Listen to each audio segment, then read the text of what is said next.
मुझे अफसोस है कि आप जा रहे हो।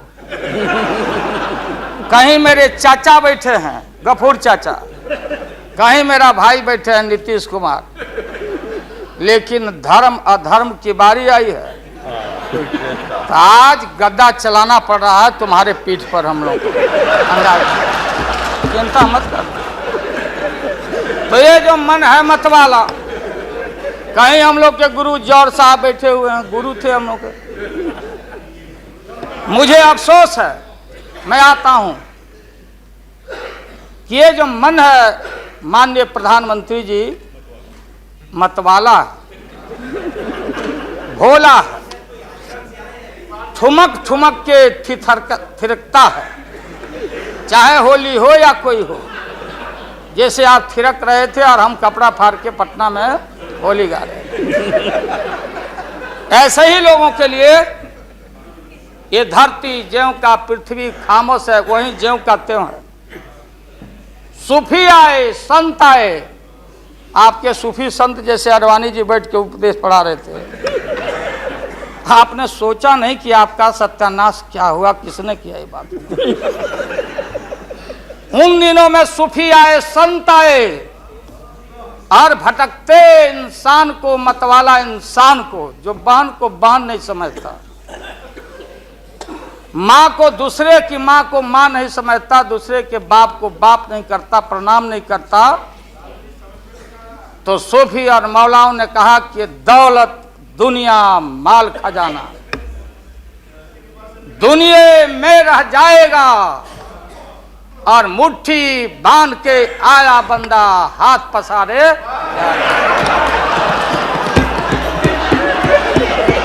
जैसे जैसे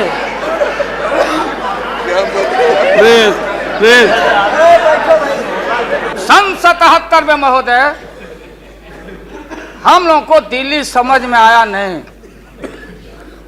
दिल्ली में हम लोग जब आए, राज नारायण जी, जौहर साहब, चौधरी चरण सिंह जी, हम लोग उसी परिवार के लोग हैं महोदय, चाहे मुलायम सिंह जी हो और कोई हो, या नीतीश जी उधर जो चले गए हैं। हमारे मुंह में सीधे 32 दांत है, उनके पेट में नीतीश के दांत है जो वहां चले गए। पेट में दांत, पेट वाला दांत बड़ा खतरनाक होता है। तो महोदय मैं सन 77 को याद दिलाना चाहता हूं, हम तो आपसे लड़ाई शुरू से लड़ रहे हैं, ये नई बात नहीं, किसी कारण से नहीं। जनता पार्टी का खंड खंड हुआ, कोई यहां गिरा, कोई वहां गिरा, कोई वहां गिरा। बंगलोर में हम लोग जुटे, नाम का सारा झगड़ा, ये सब बात। लेकिन सन 77 के सत्ता को हम लोगों ने लात मारा था। क्यों मारा? हम सत्ता के भूखे नहीं हैं। हमने उस सवाल को उठाया था। अरे नए नए आप आए हैं, मुझे अफसोस है कि आप लोग जा रहे हो इन लोगों की वजह से। सन 77 में दोहरी सदस्यता का सवाल उठाया गया था मजबूती से हम लोग के द्वारा कि अगर आरएसएस में रहना है, जौहर साहब भी बोलते थे, छाती पर हाथ रख के बोले, यही उठाए थे।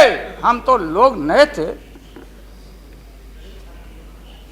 हम लोगों ने कहा था या तो आरएसएस में रहिए या तो जनता पार्टी में रहिए, दोहरी सदस्यता नहीं चलेगा इस मुल्क में। और देश के सेकुलर कैरेक्टर और फाउंडेशन को हम लात नहीं मारेंगे। आपको याद होगा, इसलिए हम लोग टूटे और हम लोगों ने नारा दिया, चरण नहीं तो चुनाव। और हम लोग चुनाव में गए। चुनाव में गए, हमारी लड़ाई आपसे है। आपने कहा अब बताइए, हिंदू हिंदू हिंदू हिंदू, हिंदुत्व हिंदुत्व हिंदुत्व, कौन विरोध करता? थे हम लोग के पुरोहित, ये अडवाणी जी कैसे हो सकते हैं? ये हमारे पंडित कैसे हो सकते हैं? हम पंडित से पूजा कराते हैं। हमारी माँ, बहन, गांव गए सारे लोग ये ठेका आपने कैसे ले लिया? आज इस देश का सेकुलर कैरेक्टर सेकुलरिज्म है, इसलिए राबड़ी देवी गांव की बेटी मुख्यमंत्री बनती है।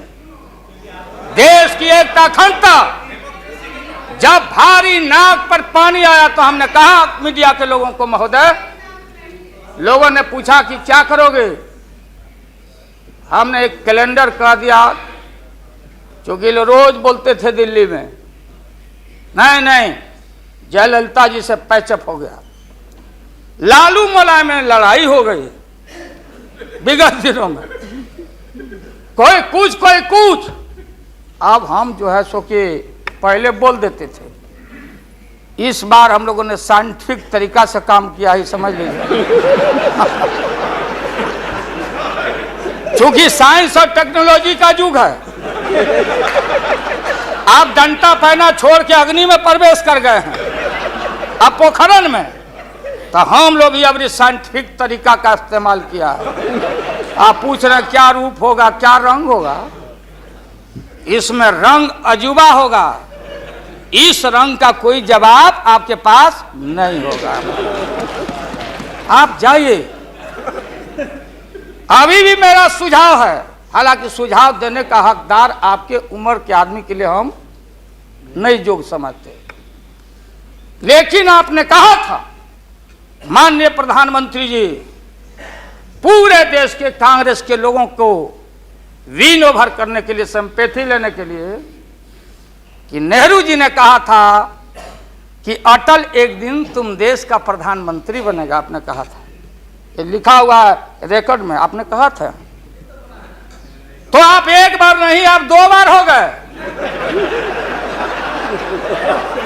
नेहरू जी तो एक बार बोले, आप हो गए 2 बार। आप तो जान छोड़िए मुल्क का। महोदय, उसको कहा दे दीजिए।